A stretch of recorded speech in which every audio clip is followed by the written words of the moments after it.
L'éditorial. Trois nouvelles font la une du jour. Les bailleurs internationaux ne sont pas convaincus par le nouveau gouvernement mis en place par le président Jovenel Moïse et demandent que ce dernier, le gouvernement, fasse ses preuves avant de débloquer les fonds tant nécessaires à un pays qui s'enfonce dans la ruine et la famine qui menace 40% de sa population, d'après les statistiques des institutions spécialisées internationales. En cause, le fait que relèvent les mêmes responsables internationaux qui savent de quoi ils parlent, puisque, ayant servi de parrain aux conversations en question, le président Jovenel Moïse n'a fait aucun cas des tentatives de dialogue avec l'opposition dite modérée pour aboutir à un gouvernement de consensus, donc pour plus ou moins tenter de réconcilier le pays avec lui-même, tenter de recoller les morceaux brisés qui nous valent ces crises à répétition depuis au moins 2 années. Mais, toujours d'après les responsables internationaux cités nommément dans un article du Miami Herald, Jovenel Moïse a montré qu'il n'en a cure et a choisi lui-même son Premier ministre, ainsi que les membres du nouveau gouvernement. Donc, il a tourné par ce fait l'opposition dite modérée en ridicule. Mais commençons par le commencement. La crainte du blanc, c'est que Jovenel Moïse ne profite de la fin du mandat, depuis le 2e lundi de janvier dernier, des 3/4 du Parlement, toute la Chambre des députés, plus 2/3 du Sénat, période appelée constitutionnellement gouvernement par décret, pour que Jovenel Moïse n'en profite pour installer un tout autre système de gouvernement par un seul homme, donc une dictature de fait.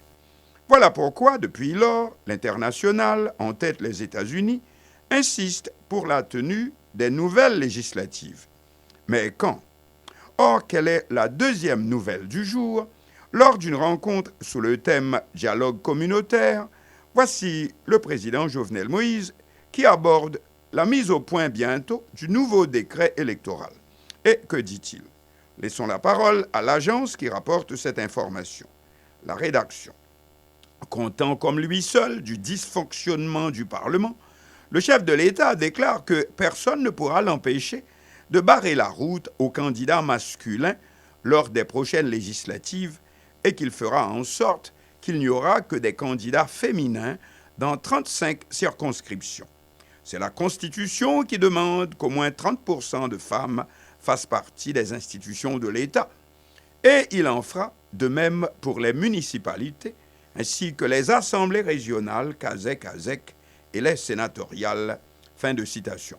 Conclusion, voici donc le président Jovenel Moïse qui profite de la mise KO, même par voie constitutionnelle, du pouvoir législatif, dont la fonction, rappelons-le, est de contrôler les actes de l'exécutif. Voici Jovenel Moïse qui, non content d'avoir signé l'arrêt de mort du Parlement, y compris en envoyant des troupes policières bloquer l'entrée aux sénateurs en fin de mandat par chaos technique, voici Jovenel Moïse qui se propose de bâtir un décret électoral tout à fait à sa convenance, à son goût, au gré de ses seuls intérêts et sans en discuter avec personne. Et on revient à sa décision de tourner le dos au dialogue avec l'opposition même modérée. C'est pour pouvoir tout décider lui-même, par lui-même et de lui-même. Et cela a commencé depuis la mise à l'écart des 2/3 du Sénat, vu que la majorité de ces derniers avait été jusque-là des complices du chef de l'État. L'opinion publique n'a pas beaucoup pleuré sur leur sort. Dès lors, Jovenel Moïse a sorti sa nouvelle carte, alors qu'on aurait pu croire que gouverner par décret se limiterait à l'administration au quotidien. Eh bien, voici notre président qui pousse bien plus loin ses ambitions. Il s'agit de prendre possession du mécanisme électoral lui-même, via la mise au point du décret électoral, etc. Et cela, par sa seule volonté, puisque deuxième étape, il a mis fin au dialogue avec l'opposition, même la plus modérée, en lui refusant toute participation à la formation du nouveau gouvernement. Par conséquent, aucune place pour l'opposition, pour aucune forme de discussion dans la tenue des législatives prochaines. Jovenel Moïse, seul à la barre. Mais ce n'est pas tout, car tous savent que notre pays est totalement ruiné et le peuple au bord non de la crise alimentaire aiguë, mais au bord de la famine proprement dite. Mais ce n'est toujours pas tout. Le Miami Herald rapporte dans un long article que désormais en Haïti, c'est le kidnapping qui fait la loi, à raison de plusieurs enlèvements par jour et n'épargnant personne, même pas les représentants diplomatiques.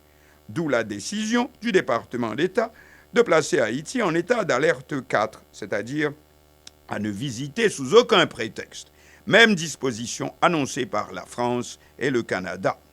Dès lors, me direz-vous, pourquoi le président Jovenel Moïse ne prend-il que des décisions qui nous éloignent de plus en plus de la solution des problèmes pour nous enfoncer au contraire de plus en plus profondément dans les mêmes problèmes? Eh bien, lui seul doit savoir. C'est ce qu'on pourrait appeler préparer le terrain pour la dictature. Mais une dictature la plus sale, regardez autour de vous, la plus misérable, 40% et plus au bord de la famine, et la plus dangereuse, avec pour arme, voulue ou pas, le kidnapping en masse. Mais revenons à l'autre fait du jour. Les bailleurs internationaux ne marchent pas. Pas un copec, disent-ils tous, tant que le jeu ne sera pas plus clair. Le Miami Herald titre 6 mars 2020, le nouveau gouvernement d'Haïti doit faire ses preuves s'il veut recevoir les millions de l'aide qui restent bloqués. Et cela va du Fonds monétaire international qui a promis une aide de 229 millions de dollars à la BID, Banque interaméricaine de développement, ainsi qu'à l'UE, Union européenne. Les trois répondent que les fonds restent disponibles, mais tant que la stabilité ne sera pas rétablie, aucun projet ne pourra être exécuté. En conclusion, comme dit la fable, on ne sait quel diable le poussant, Jovenel Moïse ne pense qu'à concentrer tout le pouvoir, tous les pouvoirs entre ses mains, comme qui dirait à la veille d'une nouvelle dictature, mais hélas, une dictature sale, misérable et dangereuse, y compris pour les représentants diplomatiques internationaux. Vous aurez remarqué que nous avons utilisé uniquement les faits, les facts, dans cette chronique, car les faits parlent d'eux-mêmes. Les faits trahissent aussi.